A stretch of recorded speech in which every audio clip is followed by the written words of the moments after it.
আসসালামু আলাইকুম রহমতুল্লাহ। আমরা গরুগুলো নিয়ে আসার পর থেকেই অনেকে বলতেছেন, ভাই গরু কোথা থেকে আনছেন, কীভাবে আনছেন একটু বলেন। আজকে সম্পূর্ণ ভিডিও দেখুন। আমরা গরু কোথা থেকে নিয়েছি সম্পূর্ণ ভিডিও আপনাদেরকে দেখাবো। এই যে আমরা যে বান্দরবান জেলা লামা উপজেলা থেকে গিয়েছিলাম। আমরা দিনাজপুর জেলায় আপনার রানীগঞ্জ হাট থেকে গরুগুলো নিয়েছি। আসলে অনেক বড় একটা হাট রানীগঞ্জ, আমরা সেখান থেকে গরুগুলো নিয়েছি। দেখেন গরুগুলো একদম আমরা হাট ছাড়া যে সমস্ত গরু ছিল ওই সমস্ত গরুগুলো নিয়েছি। দেখেন এই যে গরুগুলো একদম হাট ছাড়া ছিল। আমরা ইতিমধ্যে গরু কিনে গাড়ির মধ্যে উঠে গেছি। আমরা মোটামুটি রানীগঞ্জ থেকে বের হচ্ছি এই লামার উদ্দেশ্যে। দেখুন আসলে আমি পিছন দিয়েছিলাম যাতে গরু একটার সাথে একটা ঝামেলা না করে। আমাদের মাঝখান দিয়ে আপনার যখন কুমিল্লা এসেছিলাম তখন একটু সমস্যা হয়ে গেছিলো। গরুর সাথে গরু একটার সাথে একটা একটার উপর দিয়ে একটা উঠে গেছে আর কি, গরু কিছু ইনজুর হয়েছে। যাই হোক, আমরা আলহামদুলিল্লাহ আপনার সুস্থসম্মতে চট্টগ্রাম ইতিমধ্যে আমরা চলে এসেছি।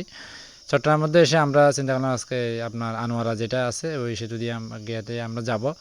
আমরা ইতিমধ্যে যাচ্ছি, এখানে ঢুকতেছি। আসলে আমি কোনোদিন এখানে আসি নাই। দেখেন একটা গরু অলরেডি ইনজুর হয়ে গেছে। খুব সুন্দর লাগছে আসলে এটা যেটা এটা কর্ণফুলী টানাটা অনেক সুন্দর। আমরা ভিতরে ঢুকছিলাম, ওইখান দিয়ে বের হয়েছি একদম। দেখেন গরুগুলোকে আমরা ঘুরিয়ে নিয়ে এসেছি। আসলে গরু যদি আপনি কিনতে যান, গরু কেনার সময় আপনার লাভবান করতে হবে। যদি কেনার সময় একটু দাম বেশি দিয়ে ফেলেন তবে আপনি দেখবেন গরু পালন করে লাভবান করতে পারতেছেন। এই জন্য গরু দেখার সময় দেখে শুনে একদম যেগুলো সতেজ একদম রোগা নেই সেরকম গরু কিনতে হবে। কেননা আপনি একটা গরু মনে করেন 50,000 টাকা, সেই গরু যদি আপনি যদি 55 দিয়ে কিনেন তাহলে আপনি 5,000 টাকা ঠকে গেছেন। সেই জন্য আপনার গরু দেখার সময় ঠিকভাবে নিতে হবে। এই যে আলহামদুলিল্লাহ আমরা ইতিমধ্যে বাসায় চলে এসেছি। বাসার মধ্যে আমরা গরুগুলো কোয়ারেন্টাইনে রেখেছিলাম 10-15 দিন, যেহেতু ফার্মের মধ্যে অনেক গরু ছিল। গরুগুলো যদি ফার্মে যায়, যদি রোগ থাকে তাহলে সব গরু হয়ে যাবে রোগ, সেহেতু আমরা কোয়ারেন্টাইনে রেখেছিলাম।